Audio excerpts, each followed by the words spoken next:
Hi students, welcome to my channel learn with Revathi.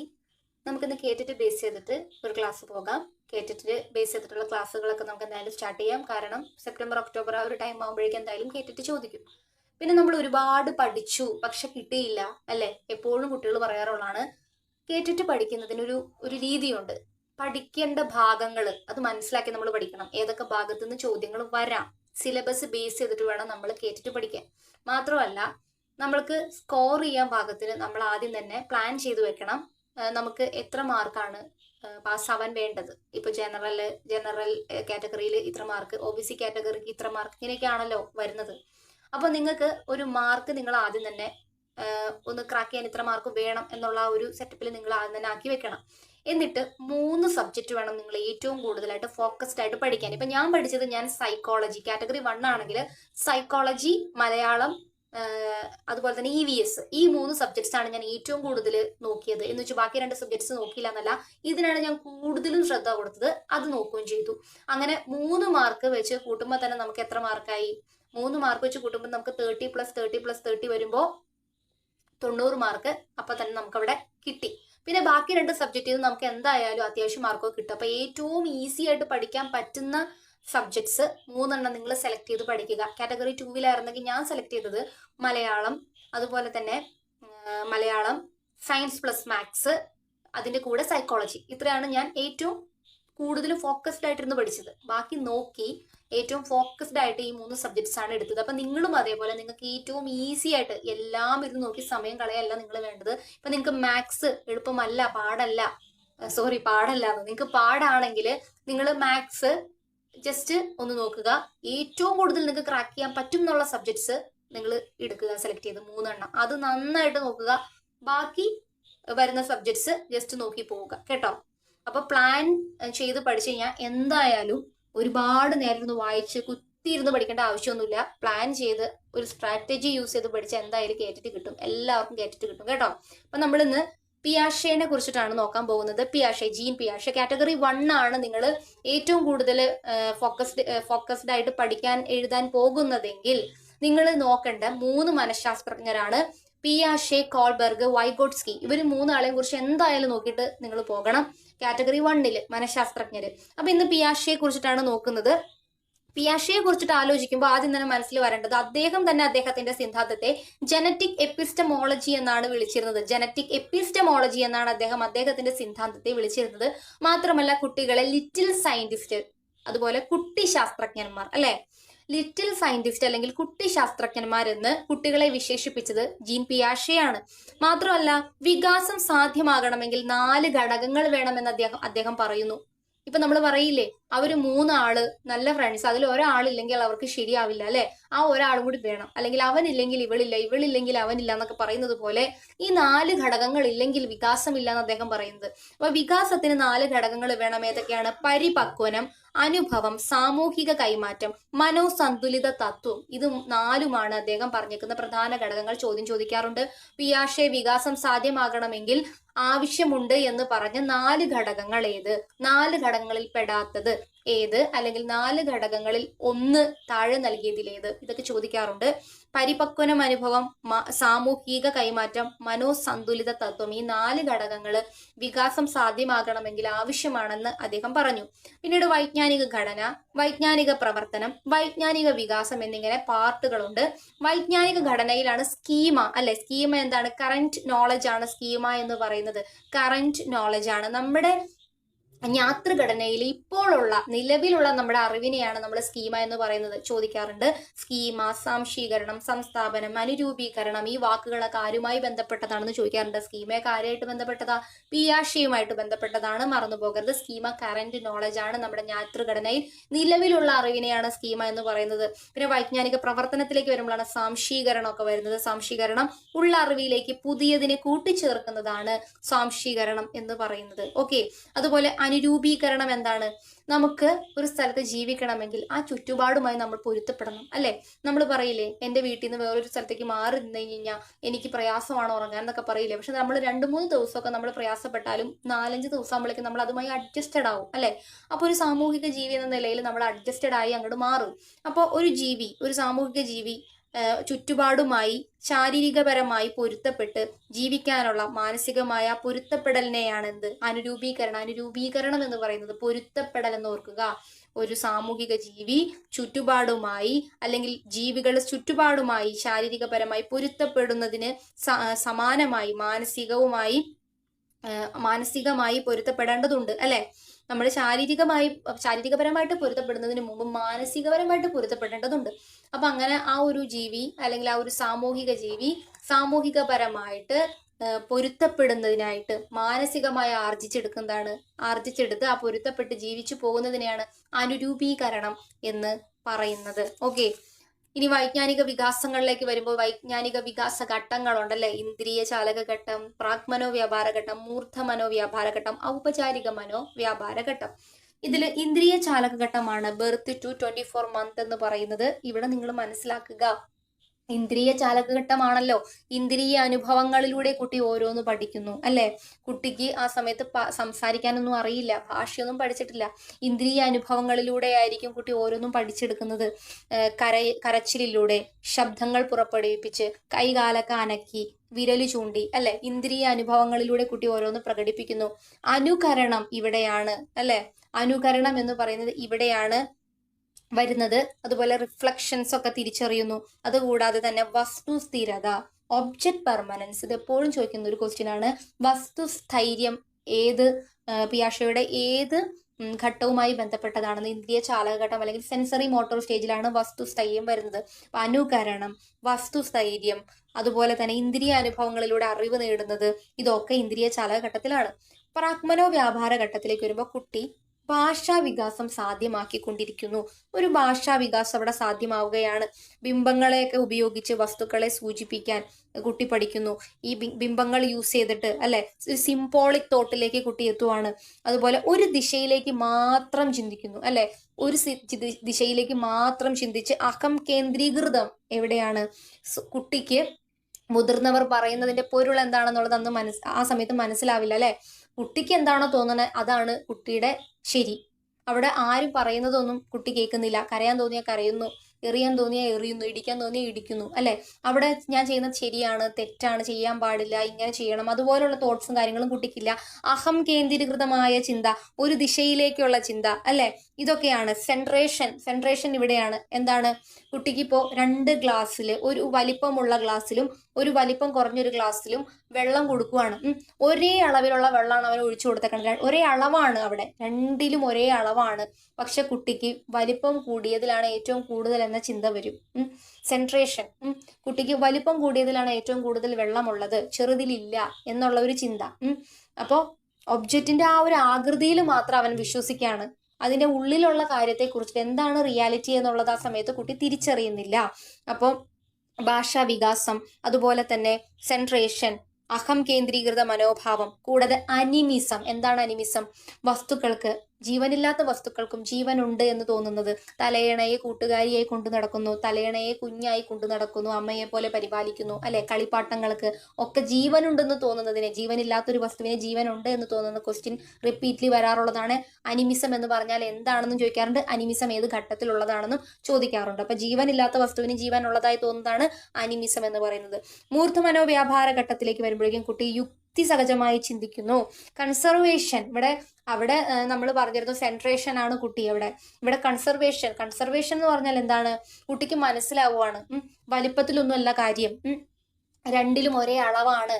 ഒരു glass വലുതും ഒരു ഗ്ലാസ് ചെറുതാണ് എന്ന് വെച്ചിട്ട് അതിലൊഴിച്ചിരിക്കുന്ന പാലിൽ അല്ലെങ്കിൽ അതിലൊഴിച്ചിരിക്കുന്ന വെള്ളത്തിൽ വ്യത്യാസങ്ങളൊന്നും തന്നെ ഇല്ല, ഒരേ അളവാണ്. ക്വാണ്ടിറ്റി മനസ്സിലാക്കുകയാണ് കുട്ടിയുടെ. കൺസർവേഷൻ, യുക്തിചിന്ത, അതുപോലെ തന്നെ തരംതിരിക്കൽ, ക്ലാസിഫിക്കേഷൻ, ക്രമത്തിലൊക്കെ കുട്ടി അടുക്കി വെക്കാൻ അല്ലെങ്കിൽ ക്രമബന്ധമായി ക്രമീകരിക്കാൻ, തരംതിരിക്കാനൊക്കെ ഇവിടെയാണ് കുട്ടി പഠിക്കുന്നത്. ഈ ഒരു ഘട്ടത്തിൽ 2 തരത്തിൽ തിരിച്ചും മറിച്ചും ചിന്തിക്കുന്നു കുട്ടി. 2 രീതിയിൽ കുട്ടിക്ക് ചിന്തിക്കാനുള്ള ഒരു ശേഷി കൈവരുന്നത് മൂർധ മനോവ്യാപാര ഘട്ടത്തിലാണ്. അതുപോലെ തന്നെ ഔപചാരിക മനോവ്യാപാര ഘട്ടത്തിലേക്ക് വരുമ്പോൾ എന്താണ്? ഗുണാത്മകമായ ചിന്ത, പരികൽപ്പന രൂപീകരിക്കുന്നത് ഔപചാരിക മനോവ്യാപാര ഘട്ടത്തിലാണ്. പരികൽപ്പനയുടെ രൂപീകരണം ഏത് ഘട്ടത്തിലാണെന്ന് ചോദിക്കും. പരികൽപ്പന രൂപീകരിക്കുന്നത് ഔപചാരിക മനോവ്യാപാര ഘട്ടത്തിലാണ്. സർഗാത്മകത, അതുപോലെ പ്രശ്ന പരിഹരണ ശേഷി, ഇതെല്ലാം ഔപചാരിക മനോവ്യാപാര ഘട്ടത്തിലാണ്.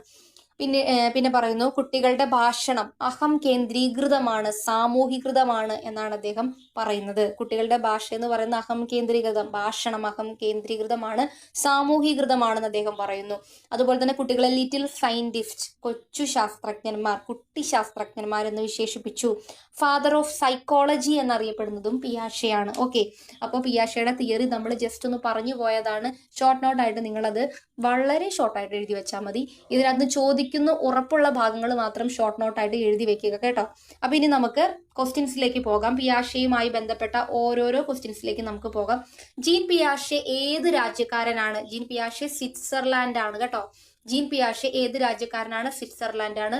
പിയാഷെ ഏത് മേഖലയിലാണ് ഗവേഷണം നടത്തിയത്? ജനിതക ജ്ഞാനമീമാംസ, ജനറ്റിക് എപ്പിസ്റ്റമോളജി. അദ്ദേഹത്തിന്റെ തന്നെ സിദ്ധാന്തത്തെ എന്താണ് പറഞ്ഞത്? അദ്ദേഹത്തിന്റെ തന്നെ സിദ്ധാന്തത്തെ ജനറ്റിക് എപ്പിസ്റ്റമോളജി, പിയാഷെ തന്റെ സിദ്ധാന്തത്തെ ജനറ്റിക് എപ്പിസ്റ്റമോളജി എന്ന് വിശേഷിപ്പിച്ചു. അദ്ദേഹം ഏത് മേഖലയിലാണ് ഗവേഷണം നടത്തിയത്? ജനിതക ജ്ഞാനമീമാംസ, ജനറ്റിക് എപ്പിസ്റ്റമോളജിയാണ് ആൻസർ. കുട്ടികൾ കുഞ്ഞു ശാസ്ത്രജ്ഞന്മാരാണെന്ന് പറഞ്ഞതാര്? ജീൻ പിയാഷെ. ലിറ്റിൽ സയന്റിസ്റ്റ് അല്ലെങ്കിൽ കുട്ടി ശാസ്ത്രജ്ഞന്മാരെന്ന് കുട്ടികളെ വിശേഷിപ്പിച്ചത് ജീൻ പിയാഷെയാണ്. ജ്ഞാനനിർമ്മിതിവാദത്തിന്റെ കൺസ്ട്രക്റ്റീവിസം അല്ലെ, ജ്ഞാനനിർമ്മിതിവാദത്തിന്റെ വക്താവ് ജീൻ പിയാഷെയാണ്. ജ്ഞാനനിർമ്മിതിവാദത്തിന്റെ വക്താവ് ജീൻ പിയാഷെയാണ്. വിവരങ്ങൾ മനസ്സിൽ സൂക്ഷിക്കുന്ന ഘടനയെ സ്കീമ എന്ന് വിളിക്കുന്നു അല്ലെ. വിവരങ്ങൾ നമ്മുടെ മനസ്സിന്റെ ഉള്ളിലുള്ള നമ്മുടെ മനസ്സിന്റെ ഉള്ളിലുള്ള അറിവിനെ, കറന്റ് നോളജിനെ, വിവരങ്ങളെ ആ സൂക്ഷിച്ചു വെക്കുന്നതിനുള്ള കഴിവിനെ നമ്മൾ സ്കീമ, വിവരങ്ങൾ മനസ്സിൽ സൂക്ഷിക്കുന്ന ഘടന സ്കീമയാണ്. നിലവിലുള്ള നമ്മുടെ അറിവിനെയാണ് സ്കീമ എന്ന് പറയുന്നത്, കറന്റ് നോളജ് ആണ്. പുതിയ അറിവിനെ പഴയ സ്കീമയിലേക്ക് ഉൾപ്പെടുത്തുന്ന പ്രക്രിയയാണ് അസിമിലേഷൻ എന്ന് പറയുന്നത്, സ്വാംശീകരണം എന്ന് പറയുന്നത് കേട്ടോ. സ്വാംശീകരണം, പുതിയ അറിവിനനുസരിച്ച് പഴയ സ്കീമയിൽ മാറ്റം വരുത്തുന്നതിന്. അതിനൊരു ഉദാഹരണമാണ് ഇപ്പൊ സ്കീമ.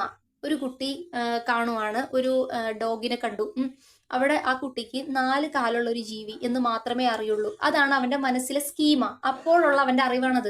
4 കാലുള്ള എന്തോ ഒരു ജീവി, എന്തോ ഒരു സാധനം, അത് അവന്റെ അപ്പോഴത്തെ മനസ്സിലെ സ്കീമ. ഈ സ്കീമയിലേക്ക് സ്വാംശീകരണം നടത്തുന്നു, അസിമുലേഷൻ, പുതിയത് ആഡ് ചെയ്യാണ്. അപ്പൊ അമ്മ പറഞ്ഞു കൊടുക്കാണ്, മോനെ അതാണ് പൂച്ച അല്ലെങ്കിൽ അതാണ് ഡോഗ് എന്ന് പറഞ്ഞു കൊടുക്കുകയാണ് അവന്. അപ്പൊ അവന് മനസ്സിലായി അത് പൂച്ചയാണ് എന്ന് മനസ്സിലായി.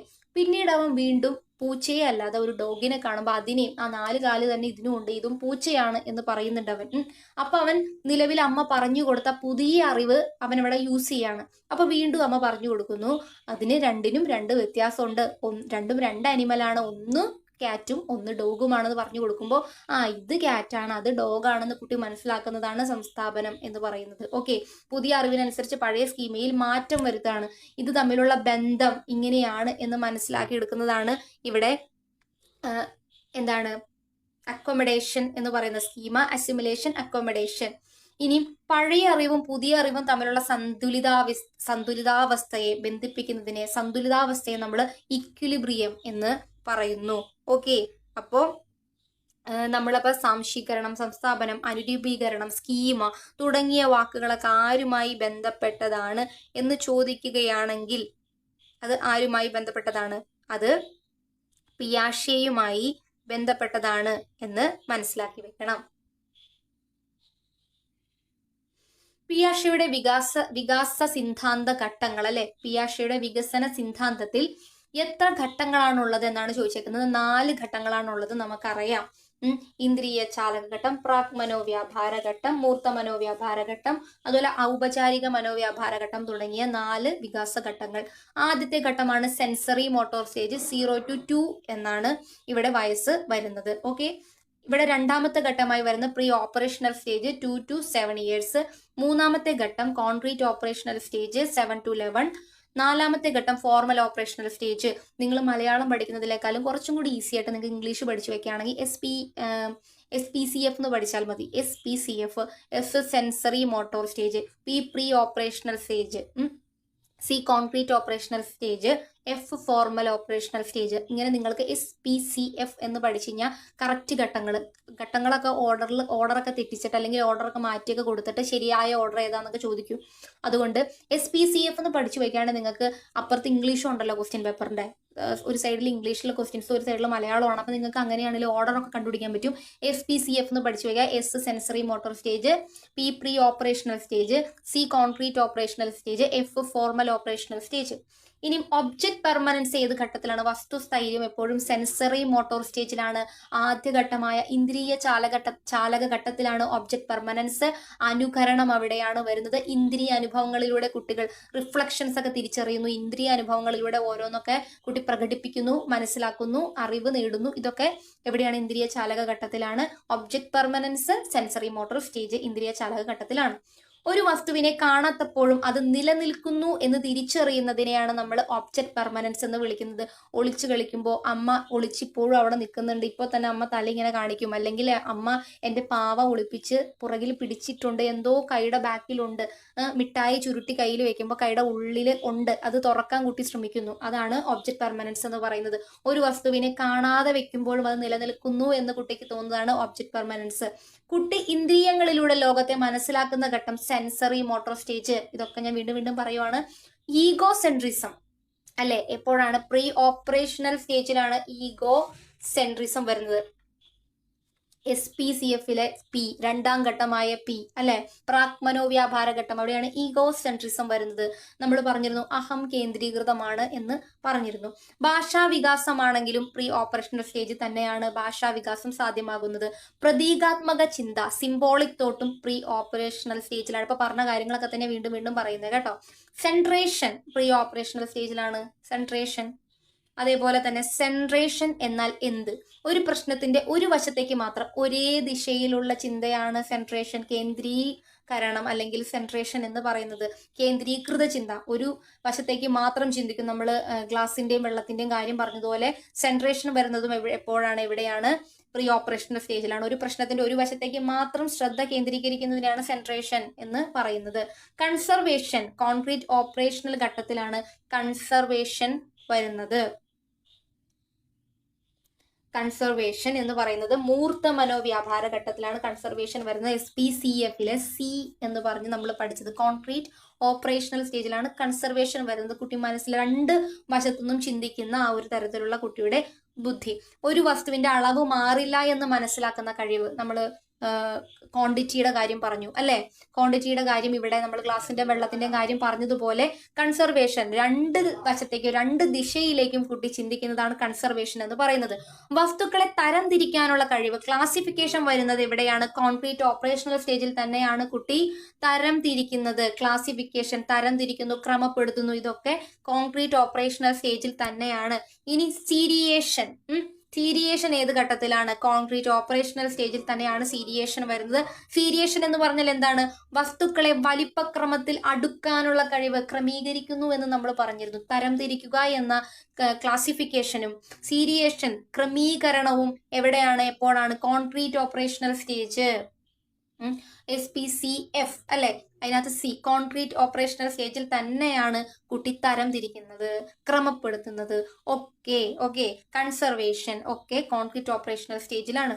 യുക്തിപരമായിട്ട് ചിന്തിക്കുന്നതും അല്ലെ, യുക്തിപരമായിട്ട് ചിന്തിക്കുന്നതും കോൺക്രീറ്റ് ഓപ്പറേഷണൽ സ്റ്റേജിലാണ്. ഇനി അമൂർത്ത ചിന്തനം, പ്രശ്ന പരിഹരണ ശേഷി, സർഗാത്മകമായിട്ടുള്ള മനോഭാവം, ഇതൊക്കെ വരുന്നത് ഓപ്പറേഷണൽ സ്റ്റേജിലാണ്. ഔപചാരിക മനോവ്യാപാര ഘട്ടം ഏറ്റവും ലാസ്റ്റ് സ്റ്റേജിലാണ് കുട്ടിക്ക് സർഗാത്മകമായിട്ടുള്ള ഒരു കഴിവ്, പ്രശ്ന പരിഹരണ ശേഷി, ഇതൊക്കെ കൈവരുന്നത് ലാസ്റ്റ്. അമൂർത്തമായ ചിന്തനം, ഇതൊക്കെ ഫോർമൽ ഓപ്പറേഷണൽ സ്റ്റേജ് ലാസ്റ്റ് സ്റ്റേജിലാണ്. ഹൈപ്പോതെറ്റിക്കോ ഡിഡക്റ്റീവ് റീസണിങ് ഏത് ഘട്ടത്തിലാണ്? ഹൈപ്പോതെറ്റിക് ഡിഡക്റ്റീവ് റീസണിങ് അല്ലെ, റീസണിങ് കുട്ടി ചിന്തിക്കുന്നു, പ്രശ്നം പരിഹരിക്കുന്നു അല്ലെ, അത് ഗുണാത്മകമായി ചിന്തിച്ച് പരികൽപ്പന രൂപീകരിക്കുന്നത് എവിടെയാണ്? ഈ ഒരു ലാസ്റ്റ് ഘട്ടമായിട്ടുള്ള ഓപ്പറേഷണൽ ഘട്ടത്തിലാണ്. ഇനി അനിമിസം ഏത് ഘട്ടത്തിലാണ്? അനിമിസം എന്ന് പറയുന്നത് പ്രീ ഓപ്പറേഷണൽ ഘട്ടത്തിലാണ്. പ്രീ ഓപ്പറേഷണൽ ഘട്ടത്തിലാണ് അനിമിസം വരുന്നത്. അനിമിസം നമ്മളിപ്പോൾ കുറേ പ്രാവശ്യം പറഞ്ഞതാണ് അനിമിസം അല്ലെ. ജീവനില്ലാത്ത വസ്തുക്കൾക്ക് പോലും ജീവനുണ്ട് എന്ന് തോന്നുന്ന ഘട്ടം, രണ്ടാമത്തെ ഘട്ടമായിട്ടുള്ള SPCFലെ P എന്ന പ്രീ ഓപ്പറേഷണൽ ഘട്ടത്തിലാണ്, പ്രാക് മനോവ്യാപാര ഘട്ടത്തിലാണ് അനിമിസം വരുന്നത്. ജീവനുള്ളതിനും ജീവനില്ലാതെ തോന്നുന്നു. നിർജീവ വസ്തുക്കൾക്ക് ജീവനുണ്ടെന്ന് കുട്ടി കരുതുന്ന അവസ്ഥയാണ് അനിമിസം എന്ന് പറയുന്നത്. പിയാഷെയുടെ സിദ്ധാന്തത്തിൽ ഓപ്പറേഷൻ എന്നാൽ എന്ത്? മാനസികമായി ചെയ്യുന്ന യുക്തിപരമായ പ്രവർത്തനങ്ങളാണ്. മാനസികപരമായിട്ടാണ് തീരുമാനങ്ങൾ വരുന്നത്. അത് യുക്തിപൂർവം ചെയ്യുക എന്നതാണ് ഓപ്പറേഷൻ എന്നതുകൊണ്ട് അദ്ദേഹം അർത്ഥമാക്കുന്നത്. കുട്ടിക്ക് സ്വന്തം കാഴ്ചപ്പാടിൽ നിന്ന് മാറി ചിന്തിക്കാൻ കഴിയാത്ത അവസ്ഥയാണ് ഈഗോസെൻട്രിസം അല്ലെ. കുട്ടിയുടെ ചിന്താഗതിയിൽ തന്നെ നിൽക്കുകയാണ്. മുതിർന്നവർ പറയുന്നതിനെ കുറിച്ച് അല്ലെങ്കിൽ ചെയ്യാൻ പാടില്ലാത്തതിനെ കുറിച്ച്, ശരി തെറ്റുകളെ കുറിച്ച് അറിയുന്നില്ല. ഈഗോസെൻട്രിക് ആണ് കുട്ടി. കുട്ടിക്ക് സ്വന്തം കാഴ്ചപ്പാടിൽ നിന്ന് മാറി മറ്റുള്ളവരുടെ കാഴ്ചപ്പാടും കൂടി അഡാപ്റ്റ് ചെയ്യാൻ പറ്റുന്നില്ല. അത് ഈഗോസെൻട്രിസം ആണ്. വികസനം ജൈവികമായ ഒരു പ്രക്രിയയാണെന്ന് പറഞ്ഞതാരാണ്? പിയാഷെയാണ്. വികാസം ജൈവികമായ ഒരു പ്രക്രിയയാണെന്ന് പറഞ്ഞത് പിയാഷെയാണ്. റിവേഴ്സിബിലിറ്റി അല്ലെ, ഏത് ഘട്ടത്തിലാണ് റിവേഴ്സിബിലിറ്റി വികസിക്കുന്നത്? കോൺക്രീറ്റ് ഓപ്പറേഷണൽ സ്റ്റേജിലാണ്. തിരിച്ചെടുക്കാൻ കഴിയുന്ന ചിന്താ പ്രക്രിയയാണ് റിവേഴ്സിബിലിറ്റി അല്ലെ. തിരിച്ചു ചിന്തിക്കാൻ സാധിക്കുന്നതിനെയാണ് നമ്മൾ റിവേഴ്സിബിലിറ്റി എന്ന് പറയുന്നത്. ഒരൊറ്റ രീതിയിൽ മാത്രം ചിന്തിക്കാതെ, ഒരു ദിശയിലേക്ക് മാത്രം ചിന്തിക്കാതെ, തിരിച്ചും ഇങ്ങനെ ചെയ്താൽ ഇങ്ങനെയും പറ്റും, തിരിച്ചും ചിന്തിക്കാൻ സാധിക്കുന്നത് കോൺക്രീറ്റ് ഓപ്പറേഷണൽ സ്റ്റേജിലാണ്. പിയാഷെയുടെ സിദ്ധാന്തത്തിൽ വികസനത്തെ സ്വാധീനിക്കുന്ന ഘടകങ്ങൾ നമ്മൾ പറഞ്ഞിരുന്നു. പക്വത, അനുഭവം, സാമൂഹിക ഇടപെടൽ, അതുപോലെ തന്നെ ഒരെണ്ണം കൂടി ഉണ്ട്. ഏതാണ്? 4 എണ്ണമാണ് വരുന്നത്. ഇവിടെ 3 എണ്ണേ കൊടുത്തിട്ടുള്ളൂ, പക്ഷെ 4 എണ്ണം നിങ്ങൾ പഠിക്കണം. പരിപക്വനം, അനുഭവം, സാമൂഹിക കൈമാറ്റം, മനോസന്തുലിത തത്വം, അതും കൂടി ഉണ്ട് കേട്ടോ. അപ്പൊ പക്വത വരുന്നുണ്ട്, അനുഭവം വരുന്നുണ്ട്, സാമൂഹികമായ ഇടപെടൽ വരുന്നുണ്ട്, മനോസാമൂഹിക തത്വവും വരുന്നുണ്ട് വികാസത്തെ സ്വാധീനിക്കുന്ന ഘടകങ്ങളിൽ. ഫോർമൽ ഓപ്പറേഷണൽ ഘട്ടത്തിൽ കുട്ടിക്ക് എന്തിനെ കുറിച്ച് ചിന്തിക്കാൻ കഴിയും? ഫോർമൽ ഓപ്പറേഷണൽ ഘട്ടത്തിലെ കുട്ടിക്ക് എന്തിനെ കുറിച്ചെല്ലാം ചിന്തിക്കാൻ കഴിയും? ഭാവിയെക്കുറിച്ച്, ധാർമ്മികത, സാമൂഹിക വിഷയങ്ങൾ. കാരണം ഏറ്റവും ലാസ്റ്റ് സ്റ്റേജ് ആണ് ഫോർമൽ ഓപ്പറേഷണൽ സ്റ്റേജ് എന്ന് പറയുന്നത്. ഔപചാരിക മനോവ്യാപാര ഘട്ടമാണ്. യുക്തിപരമായിട്ട് കുട്ടി ചിന്തിച്ച് ശരിയായ തീരുമാനങ്ങൾ എടുക്കുന്നു, പരികല്പന രൂപീകരിക്കുന്നു അല്ലെ. സർഗാത്മകമായിട്ടുള്ള ഒരു ശേഷി കുട്ടിക്ക് കൈവരുന്നു. ഇവിടെ കുട്ടി ഭാവിയെ കുറിച്ച് ചിന്തിക്കുന്നു, ഫ്യൂച്ചറിനെ കുറിച്ച് ചിന്തിക്കുന്നത് ഫോർമൽ ഓപ്പറേഷണൽ സ്റ്റേജിലാണ്. ധാർമ്മികതയെക്കുറിച്ച്, സാമൂഹിക വിഷയങ്ങളെക്കുറിച്ച്, ശരി തെറ്റുകളെക്കുറിച്ച്, അവകാശങ്ങളെക്കുറിച്ച്, കടമകളെക്കുറിച്ച് എല്ലാം കുട്ടി ഫോർമൽ ഓപ്പറേഷണൽ സ്റ്റേജിൽ ചിന്തിക്കുന്നു. പിയാഷെ എന്തിനാണ് കൂടുതൽ പ്രാധാന്യം നൽകിയത്? ബുദ്ധിപരമായ വികസനത്തിനാണ്. Cognitive development. ഇതൊക്കെ ഓപ്ഷൻസിലൊക്കെ വരുമ്പോൾ നിങ്ങൾ തെറ്റിച്ചെഴുതരുത്. കോഗ്നിറ്റീവ് ഡെവലപ്മെന്റ് എന്ന് പറയുന്നത് ജീൻ പിയാഷെയാണ്. ബുദ്ധിപരമായ വികസനമാണ് അദ്ദേഹം ലക്ഷ്യമിട്ടത്. പ്രീ ഓപ്പറേഷണൽ ഘട്ടത്തിൽ കുട്ടിക്ക് ഉണ്ടാകുന്ന പ്രധാന പരിമിതി യുക്തിയുടെ അഭാവമാണ്. പ്രീ ഓപ്പറേഷണൽ സ്റ്റേജിൽ കുട്ടിക്ക് ഉണ്ടാകുന്ന പ്രധാന പരിമിതി യുക്തിയുടെ അഭാവം. കളികളിലൂടെയുള്ള പഠനത്തിന് ഏറ്റവും അനുയോജ്യമായ ഘട്ടം പ്രീ ഓപ്പറേഷണൽ സ്റ്റേജ് ആണ്. സെക്കൻഡ് സ്റ്റേജ് കളികളിലൂടെയുള്ള പഠനത്തിന് ഏറ്റവും അനുയോജ്യമായ ഘട്ടം. ഇതൊക്കെ റിപ്പീറ്റഡ് ക്വസ്റ്റ്യൻ ആണ്. കളികളിലൂടെയുള്ള പഠനത്തിന് ഏറ്റവും അനുയോജ്യമായ ഘട്ടം പ്രീ ഓപ്പറേഷണൽ ഘട്ടമാണ്. വിദ്യാഭ്യാസത്തിൽ പിയാഷെയുടെ സംഭാവന ബാലകേന്ദ്രീകൃത വിദ്യാഭ്യാസം, ചൈൽഡ് സെന്റേർഡ് എഡ്യൂക്കേഷൻ. വിദ്യാഭ്യാസത്തിൽ പിയാഷെയുടെ സംഭാവന ബാലകേന്ദ്രീകൃത വിദ്യാഭ്യാസം, ചൈൽഡ് സെന്റേർഡ് എഡ്യൂക്കേഷൻ ആണ്. പിയാഷെ അനുസരിച്ച് ബുദ്ധി എന്നത് എന്ത്? പിയാഷെയുടെ കാഴ്ചപ്പാടനുസരിച്ച് ബുദ്ധി എന്നാൽ എന്താണ്? പരിസ്ഥിതിയുമായി പൊരുത്തപ്പെടാനുള്ള കഴിവാണ് അഡാപ്റ്റേഷൻ അല്ലെ. പരിസ്ഥിതിയുമായി ബന്ധപ്പെടാനുള്ള കഴിവാണ് ബുദ്ധി എന്നാണ് അദ്ദേഹം പറഞ്ഞു വെച്ചിരിക്കുന്നത്. പരിസ്ഥിതിയുമായി പൊരുത്തപ്പെടാനുള്ള കഴിവാണ് ബുദ്ധി എന്നാണ് പിയാഷെയുടെ വാദം.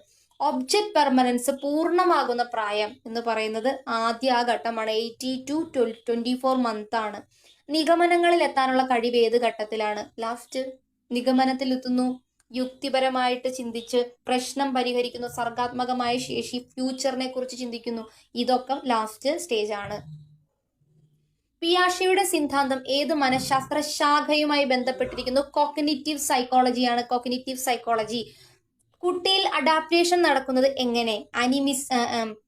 അസിമിലേഷനിലൂടെയും അക്കോമഡേഷനിലൂടെയുമാണ് കുട്ടിയിൽ അഡാപ്റ്റേഷൻ നടക്കുന്നത്. നമ്മൾ പറഞ്ഞിരുന്നു അസിമിലേഷൻ എന്താണെന്നും അക്കോമഡേഷൻ എന്താണെന്നും. അതേപോലെ തന്നെ ഈ സ്വാംശീകരണം, സംസ്ഥാപനം, അനുരൂപീകരണം തുടങ്ങിയ വാക്കുകളെ കാര്യമായി ബന്ധപ്പെട്ടതാണെന്നും ചോദിക്കും. അപ്പൊ ഇതൊക്കെ പഠിക്കണം.